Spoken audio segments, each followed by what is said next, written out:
Dear students, good morning to all of you. I hope you are all good and doing good on your parts. Today we are going to start our next topic, business profession and employment distinction. ਮਤਲਬ ਆਪਾਂ ਇਹਦੇ ਵਿੱਚ difference ਪਤਾ ਕਰਨ ਜਾ ਰਹੇ ਹਾਂ ਤਿੰਨਾਂ ਬਾਰੇ, ਅਤੇ ਪ੍ਰੀਵੀਅਸ ਟੌਪਿਕਸ ਦੇ ਵਿੱਚ ਆਪਾਂ ਕਵਰ ਕੀਤਾ ਸੀਗਾ ਇਹਨਾਂ ਦੇ ਮੀਨਿੰਗ ਅਤੇ ਫੀਚਰਸ ਬਾਰੇ। ਸੋ ਸਟਾਰਟ ਕਰਦੇ ਹਾਂ।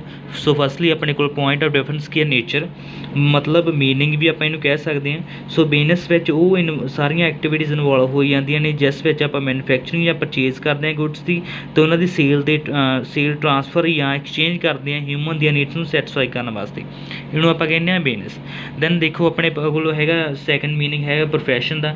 ਸੋ ਪ੍ਰੋਫੈਸ਼ਨ ਵਿੱਚ ਸਰਵਿਸਿਜ਼ ਪ੍ਰੋਵਾਈਡ ਕੀਤੀਆਂ ਜਾਂਦੀਆਂ ਨੇ, ਸਪੈਸ਼ਲਾਈਜ਼ ਨੇਚਰ ਦੀਆਂ ਹੁੰਦੀਆਂ ਨੇ, ਜਿਹੜੀਆਂ ਕਿ ਕਲਾਇੰਟਸ ਨੂੰ ਸਰਵਿਸ ਪ੍ਰੋਵਾਈਡ ਕੀਤੀਆਂ ਜਾਂਦੀਆਂ ਨੇ। ਜਿਵੇਂ ਐਗਜ਼ਾਮਪਲ ਦੇ ਤੌਰ 'ਤੇ ਆਪਾਂ ਲਿਖ ਸਕਦੇ, ਇਹਦੀ ਐਗਜ਼ਾਮਪਲ ਆਪਣੇ ਕੋਲ ਹੈ ਜਿਵੇਂ ਡਾਕਟਰਸ ਆਪਦੀਆਂ ਸਪੈਸ਼ਲ ਸਰਵਿਸਿਜ਼ ਪ੍ਰੋਵਾਈਡ ਕਰਦੇ ਨੇ ਆਪਣੇ ਕਲਾਇੰਟਸ ਨੂੰ।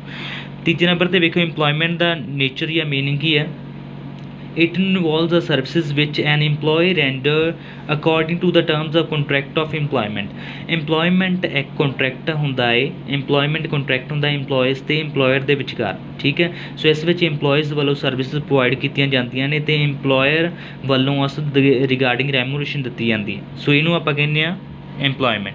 ਸੋ ਸੈਕਿੰਡ ਆਪਣੇ ਕੋਲ ਡਿਫਰੈਂਸ ਹੈ ਮੋਡ ਆਫ ਇਸਟੈਬਲਿਸ਼ਮੈਂਟ। ਮੋਡ ਦਾ ਮਤਲਬ ਹੁੰਦਾ ਮੀਨਸ, ਜਿਹਨੂੰ ਆਪਾਂ ਇੰਗਲਿਸ਼ ਵਿੱਚ ਮੀਨਸ ਕਹਿੰਦੇ ਹਾਂ ਜਾਂ ਤਰੀਕਾ ਕਹਿ ਸਕਦੇ ਹਾਂ ਵੀ ਜਿਹਦੇ ਨਾਲ ਬਿਜ਼ਨਸ ਪ੍ਰੋਫੈਸ਼ਨ ਅਤੇ ਇੰਪਲੋਇਮੈਂਟ ਪੈਦਾ ਹੁੰਦੇ ਨੇ।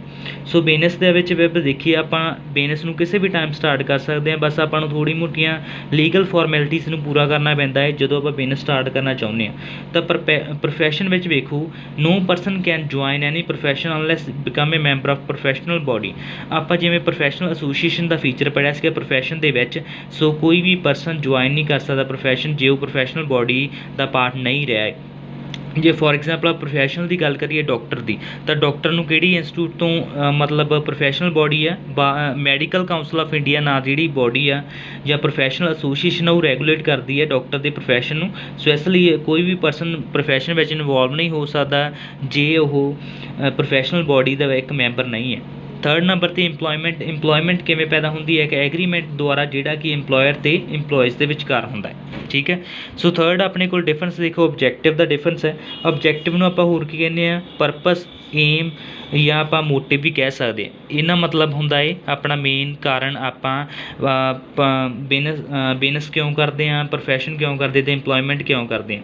ਸੋ ਜਿਹੜਾ ਬਿਜ਼ਨਸ ਆ ਚਲਾਉਣ ਦਾ ਇੱਕ ਹੀ ਓਬਜੈਕਟਿਵ ਹੁੰਦਾ ਹੈ ਤਾਂ ਕਿ ਆਪਾਂ ਮੈਕਸਿਮਮ ਪ੍ਰੋਫਿਟ ਅਰਨ ਕਰ ਸਕੀਏ। ਪ੍ਰੋਫੈਸ਼ਨ ਨੂੰ ਲਾਗੂ ਕਰਨ ਦਾ ਆਪਣਾ ਓਬਜੈਕਟਿਵ ਇਹ ਹੁੰਦਾ ਵੀ ਆਪਾਂ ਸਰਵਿਸ ਪਹਿਲਾਂ ਪ੍ਰਦਾਨ ਕਰੀਏ, ਆਫਟਰ ਦੈਟ ਪ੍ਰੋਫਿਟ ਬਾਰੇ ਸੋਚੀਏ, ਠੀਕ ਹੈ। ਸੋ ਇਸੇ ਤਰ੍ਹਾਂ ਇੰਪਲੋਇਮੈਂਟ ਦਾ ਓਬਜੈਕਟਿਵ ਹੁੰਦਾ ਹੈ ਸੈਲਰੀ ਅਤੇ ਵੇਜਸ ਨੂੰ ਪ੍ਰਾਪਤ ਕਰਨਾ, ਆਪਦੀਆਂ ਪਰਸਨਲ ਸਰਵਿਸਿਜ਼ ਨੂੰ ਰੈਂਡਰ ਕਰਕੇ ਬਾਈ ਇੰਪਲੋਈ ਪ੍ਰਾਪਤ ਕਰਨਾ ਚਾਹੁੰਦਾ ਸੈਲਰੀ ਅਤੇ ਵੇਜਸ, ਇਸ ਲਈ ਉਹ ਇੰਪਲੋਇਮੈਂਟ ਵਿੱਚ ਇਨਵੋਲਵ ਹੁੰਦਾ ਹੈ। ਸੋ ਫੋਰਥ ਨੰਬਰ 'ਤੇ ਆਪਾਂ ਕੁਆਲੀਫਿਕੇਸ਼ਨ ਵਾਲਾ ਡਿਫਰੈਂਸ ਪੜ੍ਹਦੇ ਹਾਂ। ਕੁਆਲੀਫਿਕੇਸ਼ਨ ਮਤਲਬ ਯੋਗਤਾ। ਜੇ ਆਪਾਂ ਬਿਜ਼ਨਸ ਸਟਾਰਟ ਕਰਨਾ ਚਾਹੁੰਦੇ ਹਾਂ ਜਾਂ ਪ੍ਰੋਫੈਸ਼ਨ ਇੰਪਲੋਇਮੈਂਟ ਸਟਾਰਟ ਕਰਨਾ ਚਾਹੁੰਦੇ ਹਾਂ ਤਾਂ ਆਪਾਂ ਨੂੰ ਯੋਗਤਾ ਕਿੰਨੀ ਕੁ ਚਾਹੀਦੀ ਹੈ ਜਾਂ ਮਤਲਬ ਕੁਆਲੀਫਿਕੇਸ਼ਨ ਕਿੰਨੀ ਕੁ ਚਾਹੀਦੀ ਹੈ। ਸੋ ਦੇਖੋ ਬਿਜ਼ਨਸ ਸਟਾਰਟ ਕਰਨ ਵਾਸਤੇ ਆਪਾਂ ਨੂੰ ਕਿਸੇ ਵੀ ਤਰ੍ਹਾਂ ਦੀ ਪ੍ਰੋਫੈਸ਼ਨਲ ਡਿਗਰੀ ਦੀ ਕੋਈ ਲੋੜ ਨਹੀਂ। ਆਪਾਂ ਬਿਜ਼ਨਸ ਕਿਸੇ ਵੀ ਟਾਈਮ ਸਟਾਰਟ ਕਰ ਸਕਦੇ, ਕੋਈ ਆਪਾਂ ਨੂੰ ਲੋੜ ਨਹੀਂ ਕਿਸੇ ਵੀ ਫਾਰਮਲ ਡਿਗਰੀ ਦੀ। ਪਰ ਦੇਖੋ ਪ੍ਰੋਫੈਸ਼ਨ ਸਟਾਰਟ ਕਰਨ ਵਾਸਤੇ ਆਪਾਂ ਨੂੰ ਪ੍ਰੋਫੈਸ਼ਨਲ ਕੁਆਲੀਫਿਕੇਸ਼ਨ ਹੋਣੀ ਚਾਹੀਦੀ ਹੈ, ਮਤਲਬ ਆਪਣੇ ਕੋਲ ਪ੍ਰੋਪਰ ਕੁਆਲੀਫਿਕੇਸ਼ਨ ਦੀ ਟ੍ਰੇਨਿੰਗ ਹੋਣੀ ਚਾਹੀਦੀ ਹੈ। ਜਿਵੇਂ ਆਪਾਂ ਪ੍ਰੋਫੈਸ਼ਨਲ ਬੋਡੀ ਦੁਆਰਾ ਕੋਈ ਡਿਗਰੀ ਕੀਤੀ ਹੋਣੀ ਚਾਹੀਦੀ, ਜਿਵੇਂ ਕਿ BBA ਅਤੇ MBA। ਥਰਡ ਨੰਬਰ 'ਤੇ ਵੇਖੋ ਇੰਪਲੋਇਮੈਂਟ ਵਿੱਚ ਆਉਣ ਲਈ ਜਾਂ ਇੰਪਲੋਇਮੈਂਟ ਦੇ ਕੰਟਰੈਕਟ ਵਿੱਚ ਇਨਵੋਲਵ ਹੋਣ ਲਈ ਅਤੇ ਆਪਾਂ ਨੂੰ ਕਿਸੇ ਵੀ qualification and training are not required in all types of employment. ਸਾਰੇ ਜਿਹੜੇ ਕਾਫੀ ਟਾਈਪਸ ਹੈਗੀਆਂ ਨੇ, ਸਾਰੀਆਂ ਟਾਈਪਸ ਵਿੱਚ ਕਿਸੇ ਵੀ ਤਰ੍ਹਾਂ ਦੀ ਕੁਆਲੀਫਿਕੇਸ਼ਨ ਦੀ ਆਪਾਂ ਨੂੰ ਟ੍ਰੇਨਿੰਗ ਨਹੀਂ ਚਾਹੀਦੀ ਜਦੋਂ ਆਪਾਂ ਇੰਪਲੋਇਮੈਂਟ ਵਿੱਚ ਦਾਖਲ ਹੋਣਾ ਚਾਹੁੰਦੇ ਹਾਂ ਤਾਂ। ਆਫਟਰ ਦੈਟ ਫਿਫਥ ਪੁਆਇੰਟ ਹੈ ਆਪਣੇ ਕੋਲ ਰਿਸਕ ਵਾਲਾ। ਤਾਂ there is always a risk of loss in business activities. Business ਦੇ ਵਿੱਚ ਹਮੇਸ਼ਾ ਜਿਹੜੀਆਂ ਆਪਣੇ ਕੋਲ ਐਕਟੀਵਿਟੀਜ਼ ਹੁੰਦੀਆਂ ਨੇ ਉਹਦੇ ਵਿੱਚ ਲੋਸ ਦੇ ਚਾਂਸਿਸ, ਰਿਸਕ ਦੇ ਚਾਂਸਿਸ ਹੁੰਦੇ ਨੇ। ਆਪਣੇ ਕੋਲ ਪ੍ਰੋਫੈਸ਼ਨ ਦੇ ਵਿੱਚ ਮਿਨੀਮਮ ਰਿਸਕ ਹੁੰਦਾ ਹੈ ਕਿਉਂਕਿ ਜਦੋਂ ਆਪਾਂ ਆਪਦਾ ਕੰਮ ਸਟਾਰਟ ਕਰਦੇ ਹਾਂ ਤਾਂ ਉਹਦੇ ਵਿੱਚ ਆਪਾਂ ਪ੍ਰੋਫੈਸ਼ਨਲ ਕੁਆਲੀਫਿਕੇਸ਼ਨ ਲੈ ਕੇ ਸਟਾਰਟ ਕਰਦੇ ਕੰਮ, ਸੋ ਆਪਣੇ ਕੋਲ ਮਿਨੀਮਮ ਰਿਸਕ ਹੁੰਦਾ ਹੈ। ਅਤੇ ਇੰਪਲੋਇਮੈਂਟ ਵਿੱਚ ਆਪਾਂ ਨੂੰ ਕਿਸੇ ਤਰ੍ਹਾਂ ਦਾ ਕੋਈ ਰਿਸਕ ਨਹੀਂ ਹੁੰਦਾ ਕਿਉਂਕਿ ਇਹਦੇ ਵਿੱਚ ਆਪਾਂ ਨੂੰ ਕਿਸੇ ਤਰ੍ਹਾਂ ਦੀ ਕੋਈ ਇਨਵੈਸਟਮੈਂਟ ਨਹੀਂ ਚਾਹੀਦੀ ਹੁੰਦੀ। ਜਦੋਂ ਆਪਾਂ ਇੰਪਲੋਇਮੈਂਟ ਸਟਾਰਟ ਕਰਨਾ ਚਾਹੁੰਦੇ ਹਾਂ ਤਾਂ ਆਪਾਂ ਨੂੰ ਕਿਸੇ ਤਰ੍ਹਾਂ ਦੀ ਇਨਵੈਸਟਮੈਂਟ ਨਹੀਂ ਚਾਹੀਦੀ। ਸੋ ਇਸ ਲਈ ਆਪਣਾ ਕੋਈ ਰਿਸਕ ਨਹੀਂ, ਐਮਪਲੋਇਰ ਦਾ ਰਿਸਕ ਹੁੰਦਾ ਹੈ, ਇੰਪਲੋਈ ਦਾ ਰਿਸਕ ਨਹੀਂ ਹੁੰਦਾ। ਸੋ 6ਵਾਂ ਪੁਆਇੰਟ ਡਿਫਰੈਂਸ ਆ ਵੇਖੋ ਇਨਵੈਸਟਮੈਂਟ ਦਾ ਮਤਲਬ ਕੀ ਹੈ, ਪੈਸੇ ਆਪਦੇ ਵੱਲੋਂ ਲਾਉਣੇ। ਸੋ ਬਿਜ਼ਨਸ ਨੂੰ ਆਪਾਂ ਬਿਜ਼ਨਸ ਕਰਨਾ ਪੋਸੀਬਲ ਹੀ ਨਹੀਂ ਹੈ ਜਾਂ ਬਿਜ਼ਨਸ ਨੂੰ ਸਟਾਰਟ ਕਰਨਾ ਪੋਸੀਬਲ ਹੀ ਨਹੀਂ ਹੈ ਵਿਦਆਊਟ ਇਨਵੈਸਟਮੈਂਟ। ਅਤੇ ਇਨਵੈਸਟਮੈਂਟ ਕਾਹਦੇ ਹਿਸਾਬ ਨਾਲ ਆਪਾਂ ਨੂੰ ਕਰਨੀ ਪੈਂਦੀ ਹੈ, ਸਾਈਜ਼ ਆਫ ਬਿਜ਼ਨਸ ਦੇ ਹਿਸਾਬ ਨਾਲ, ਵੀ ਬਿਜ਼ਨਸ ਦਾ ਜੇ ਏਰੀਆ ਜ਼ਿਆਦਾ ਵਾ, ਲਾਰਜ ਸਕੇਲ ਬਿਜ਼ਨਸ ਦਾ ਜ਼ਿਆਦਾ ਇਨਵੈਸਟਮੈਂਟ ਚਾਹੀਦੀ ਆ, ਮੀਡੀਅਮ ਸਕੇਲ ਆ ਜਾਂ ਸਮੋਲ ਸਕੇਲ, ਉਹਦੇ ਵਾਸਤੇ ਉਸ ਤਰ੍ਹਾਂ ਇਨਵੈਸਟਮੈਂਟ ਡਿਪੈਂਡ ਕਰਦੀ ਹੈ। ਹੁਣ ਦੇਖੋ ਪ੍ਰੋਫੈਸ਼ਨ ਵਿੱਚ ਆਪਾਂ ਨੂੰ ਲਿਮਿਟਡ ਅਮਾਊਂਟ ਆਫ ਇਨਵੈਸਟਮੈਂਟ ਚਾਹੀਦੀ ਹੈ, ਮਤਲਬ ਥੋੜ੍ਹੇ ਮੋਟੇ ਪੈਸੇ ਆਪਾਂ ਨੂੰ ਜ਼ਰੂਰ ਇਨਵੈਸਟ ਕਰਨੇ ਪੈਂਦੇ ਜਦੋਂ ਆਪਾਂ ਪ੍ਰੋਫੈਸ਼ਨ ਸਟਾਰਟ ਕਰਨਾ ਚਾਹੁੰਦੇ ਹਾਂ। ਅਤੇ ਇੰਪਲੋਇਮੈਂਟ ਵਿੱਚ ਕਿਸੇ ਵੀ ਤਰ੍ਹਾਂ ਦੀ ਆਪਾਂ ਨੂੰ ਇਨਵੈਸਟਮੈਂਟ ਨਹੀਂ ਚਾਹੀਦੀ, ਕਿਉਂਕਿ ਇੰਪਲੋਇਰ ਨੂੰ ਇਨਵੈਸਟਮੈਂਟ ਚਾਹੀਦੀ ਹੈ, ਪਰ ਜਿਹੜਾ ਇੰਪਲੋਈ ਆ ਉਹਨੂੰ ਕਿਸੇ ਵੀ ਤਰ੍ਹਾਂ ਦੇ ਪੈਸੇ ਲਾਉਣ ਦੀ ਕੋਈ ਲੋੜ ਨਹੀਂ ਹੈ। 7ਵੇਂ ਨੰਬਰ 'ਤੇ ਆਪਾਂ ਦੇਖਦੇ ਹਾਂ code of conduct. Code of conduct ਦਾ ਮਤਲਬ ਹੁੰਦਾ ਰੂਲਸ ਐਂਡ ਰੈਗੂਲੇਸ਼ਨ ਰਿਗਾਰਡਿੰਗ ਦਾ ਵੀ ਆਪਾਂ ਕਲਾਇੰਟਸ ਨਾਲ ਕਿਸ ਤਰ੍ਹਾਂ ਬਿਹੇਵ ਕਰਨਾ ਵਾ, ਕਿਸ ਤਰ੍ਹਾਂ ਉਹਨਾਂ ਨੂੰ ਹੈਂਡਲ ਕਰਨਾ, ਉਹਦੇ regarding rules and regulation. Business ਆਪਾਂ ਨੂੰ ਆਪਦਾ ਕਿਸੇ ਵੀ ਕੰਮ ਪਰਫੋਰਮ ਕਰਨ ਵਾਸਤੇ ਕਿਸੇ ਵੀ ਤਰ੍ਹਾਂ ਦਾ ਕੋਡ ਆਫ ਕੰਡਕਟ ਪ੍ਰੋਵਾਈਡ ਨਹੀਂ ਕਰਦਾ ਹੈ। ਪ੍ਰੋਫੈਸ਼ਨ ਵਿੱਚ ਦੇਖਦੇ ਹਾਂ, ਪ੍ਰੋਫੈਸ਼ਨ ਜਿਹੜਾ ਰੈਗੂਲੇਟ ਕੀਤਾ ਜਾਂਦਾ ਪ੍ਰੋਫੈਸ਼ਨਲ ਬੋਡੀ ਦੁਆਰਾ, ਠੀਕ ਹੈ। ਜਿਵੇਂ ਡਾਕਟਰਸ ਦਾ ਪ੍ਰੋਫੈਸ਼ਨ, ਉਹਨਾਂ ਨੂੰ ਮੈਡੀਕਲ ਕਾਊਂਸਲ ਆਫ ਇੰਡੀਆ ਜਿਹੜੀ ਬੋਡੀ ਹੈ ਪ੍ਰੋਫੈਸ਼ਨ, ਉਹਨਾਂ ਨੂੰ ਹੈਂਡਲ ਕਰਦੇ ਉਹਨਾਂ ਦੁਆਰਾ ਕੋਡ ਆਫ ਕੰਡਕਟ ਦਿੱਤਾ ਜਾਂਦਾ ਹੈ ਵੀ ਉਹਨਾਂ ਨੇ ਆਪਦੇ ਜਿਹੜੇ ਪੇਸ਼ੈਂਟਸ ਨਾਲ ਕਿਸ ਤਰ੍ਹਾਂ ਡੀਲ ਕਰਨਾ। ਇੰਪਲੋਇਮੈਂਟ ਦੇ ਵਿੱਚ ਵੇਖੀਏ ਤਾਂ ਇੰਪਲੋਇਮੈਂਟ ਵਿੱਚ ਇੰਪਲੋਇਰ ਦੁਆਰਾ ਕੋਡ ਆਫ ਕੰਡਕਟ ਮਤਲਬ ਰੂਲਸ ਐਂਡ ਰੈਗੂਲੇਸ਼ਨ ਪ੍ਰੋਵਾਈਡ ਕੀਤੇ ਜਾਂਦੇ ਨੇ, ਜਿਹਦੇ ਵਿੱਚ ਰਹਿ ਕੇ ਇੰਪਲੋਇਸ ਨੇ ਕੰਮ ਨੂੰ ਕੰਪਲੀਟ ਕਰਨਾ ਹੈ, ਠੀਕ ਹੈ।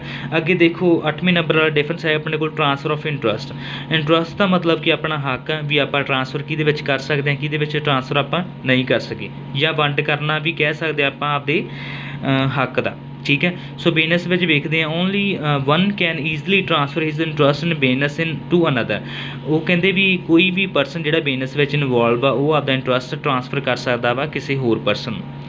ਪ੍ਰੋਫੈਸ਼ਨ ਵਿੱਚ ਵੇਖੋ transfer of interest is not possible since it involves special knowledge.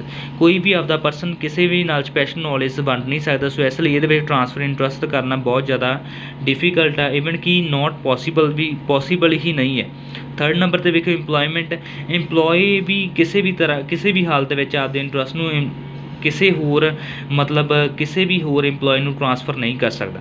ਸੋ ਇਹ ਸੀਗਾ ਆਪਣੇ ਕੋਲ 8ਵਾਂ ਪੁਆਇੰਟ ਡਿਫਰੈਂਸ ਦਾ। ਹੁਣ 9ਵੇਂ ਨੰਬਰ 'ਤੇ ਆਪਣੇ ਕੋਲ ਪੁਆਇੰਟ ਦਾ ਡਿਫਰੈਂਸ ਹੈਗਾ ਪਰਸਨਲ ਸਕਿੱਲ ਵਾਲਾ। ਪਰਸਨਲ ਸਕਿੱਲ ਦਾ ਮਤਲਬ ਕਿ ਨਿੱਜੀ ਯੋਗਤਾ, ਸਕਿੱਲ ਦਾ ਮਤਲਬ ਵੀ ਕੋਈ ਚੀਜ਼ ਆਪਾਂ ਨੂੰ ਹੱਥ ਨਾਲ ਕਰਨੀ ਆ ਰਹੀ ਹੈ। ਸੋ ਦੇਖੋ ਬਿਜ਼ਨਸ ਵਿੱਚ personal skill is not necessary for businessman. Businessman ਵਾਸਤੇ ਕਿਸੇ ਵੀ ਤਰ੍ਹਾਂ ਦੀ ਪਰਸਨਲ ਸਕਿੱਲ ਦੀ ਕੋਈ ਲੋੜ ਨਹੀਂ ਹੁੰਦੀ, ਕਿਉਂਕਿ ਉਹ ਹਾਇਰ ਕਰ ਸਕਦਾ ਹੈ ਸਰਵਿਸਿਜ਼ ਐਕਸਪਰਟਸ ਦੀਆਂ। ਪ੍ਰੋਫੈਸ਼ਨ ਵਿੱਚ ਦੇਖੋ, ਪ੍ਰੋਫੈਸ਼ਨ ਵਿੱਚ ਆਪਾਂ ਨੂੰ ਪਰਸਨਲ ਸਕਿੱਲ ਚਾਹੀਦੀ ਹੁੰਦੀ, ਜਿਵੇਂ ਡਾਕਟਰਸ ਨੇ, ਲਾਇਰਸ ਨੇ, ਚਾਰਟਰਡ ਅਕਾਊਂਟੈਂਟਸ ਨੇ, ਉਹਨਾਂ ਨੂੰ ਪਰਸਨਲ ਸਕਿੱਲ ਚਾਹੀਦੀ ਹੁੰਦੀ ਹੈ ਆਪਦੀਆਂ ਪ੍ਰੋਫੈਸ਼ਨਲ ਓਬਲਾਈਜੇਸ਼ਨਸ ਨੂੰ ਪੂਰਾ ਕਰਨ ਵਾਸਤੇ। ਪ੍ਰੋਫੈਸ਼ਨਲ ਜਿਹੜੇ ਉਹਨਾਂ ਨੇ ਕੰਮਕਾਰ ਕਰਨੇ ਆ ਉਹਨਾਂ ਦੇ ਰਿਗਾਰਡਿੰਗ ਉਹਨਾਂ ਨੂੰ ਪਰਸਨਲ ਸਕਿੱਲ ਚਾਹੀਦੀ ਹੈ। ਤਾਂ ਦੇਖੋ ਹੁਣ ਜਿਵੇਂ ਇੰਪਲੋਇਮੈਂਟ ਵਿੱਚ though very high level of personal skill are not required for employment. ਜ਼ਿਆਦਾ ਵੱਡੇ ਲੈਵਲ ਦੀ ਆਪਣੇ ਕੋਲ ਸਕਿੱਲ ਕੋਈ ਲੋੜ ਨਹੀਂ ਇੰਪਲੋਇਮੈਂਟ ਵਿੱਚ। Yet it is necessary to do work efficiently, ਪਰ ਇੰਨੀ ਕੁ ਹੋਣੀ ਚਾਹੀਦੀ ਹੈ ਜਿਹਦੇ ਨਾਲ ਆਪਾਂ ਵਧੀਆ ਤਰੀਕੇ ਨਾਲ ਐਫੀਸ਼ੀਐਂਟ ਤਰੀਕੇ ਨਾਲ ਵਰਕ ਨੂੰ ਕੰਪਲੀਟ ਕਰ ਸਕੀਏ। 10ਵੇਂ ਨੰਬਰ 'ਤੇ ਵੇਖੋ ਪੁਆਇੰਟ ਆਫ ਡਿਫਰੈਂਸ ਕੀ ਹੈ, nature of return. Nature of return ਦਾ ਮਤਲਬ ਵੀ ਆਪਾਂ ਨੂੰ ਕਮਾਈ ਬਿਜ਼ਨਸ ਪ੍ਰੋਫੈਸ਼ਨ ਦੇ ਇੰਪਲੋਇਮੈਂਟ ਵਿੱਚੋਂ ਕਿਸ ਤਰ੍ਹਾਂ ਮਿਲਦੀ ਹੈ।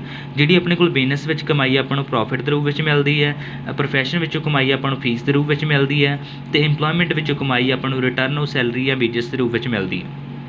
ਅੱਗੇ ਦੇਖੋ ਕ੍ਰਾਈਟੀਰੀਆ ਆਫ ਐਫੀਸ਼ੀਐਂਸੀ। ਐਫੀਸ਼ੀਐਂਸੀ ਦਾ ਮਤਲਬ ਕੀ ਹੈ ਵੀ ਬਿਜ਼ਨਸ ਪ੍ਰੋਫੈਸ਼ਨ ਦੇ ਇੰਪਲੋਇਮੈਂਟ ਕਿੱਦਾਂ ਚੱਲ ਰਹੀ ਹੈ, ਆਪਾਂ ਕਿੱਦਾਂ ਮਾਪ ਸਕਦੇ ਹਾਂ, ਕਿਹੜੇ ਕ੍ਰਾਈਟੀਰੀਆ ਰਾਹੀਂ ਮਾਪ ਸਕਦੇ ਹਾਂ। ਸੋ ਇਸੇ ਤਰ੍ਹਾਂ ਜਿਹੜੀ ਐਫੀਸ਼ੀਐਂਸੀ ਬਿਜ਼ਨਸ ਦੀ ਹੋਊਗੀ ਇਹਦੇ ਅਨੁਸਾਰ ਅਡਜਸਟ ਜਾਂ ਮਾਪੀ ਜਾਂਦੀ ਹੈ, ਪ੍ਰੋਫਿਟ ਅਰਨ ਦੇ ਹਿਸਾਬ ਨਾਲ ਮਾਪੀ ਜਾਂਦੀ ਹੈ। ਐਫੀਸ਼ੀਐਂਸੀ ਹੈ ਜਿਹੜੀ ਪ੍ਰੋਫੈਸ਼ਨ ਦੀ ਉਹ ਕੁਆਲਿਟੀ ਜਿਹੜੀ ਸਰਵਿਸਿਜ਼ ਪ੍ਰੋਵਾਈਡ ਕੀਤੀਆਂ ਜਾਂਦੀਆਂ ਨੇ ਉਹਨਾਂ ਦੁਆਰਾ ਮਾਪੀ ਜਾਂਦੀ ਵੀ ਕਿੰਨੀ ਕੁ ਵਧੀਆ ਕੁਆਲਿਟੀ ਹੈ ਪ੍ਰੋਫੈਸ਼ਨ ਦੀ। ਅਤੇ ਐਫੀਸ਼ੀਐਂਸੀ ਜਿਹੜੀ ਇੰਪਲੋਇਜ਼ ਦੀ ਉਹ ਕਿਵੇਂ ਮਾਪੀ ਜਾਂਦੀ ਹੈ, ਜਿਹੜੇ ਕਿ ਉਹਨੂੰ ਟਾਰਗੇਟ ਦਿੱਤੇ ਹੁੰਦੇ ਇੰਪਲੋਏ ਨੂੰ ਉਹ ਕਿੱਦਾਂ ਟਾਰਗੇਟਸ ਨੂੰ ਅਚੀਵ ਕਰਦਾ ਹੈ। ਸੋ ਇਹ ਸੀਗਾ ਆਪਣਾ ਟੌਪਿਕ। ਸੋ ਡਿਫਰੈਂਸਿਸ ਰਿਗਾਰਡਿੰਗ ਇਹ ਸੀਗਾ ਆਪਣਾ topic. I hope you understand well. Have A nice day.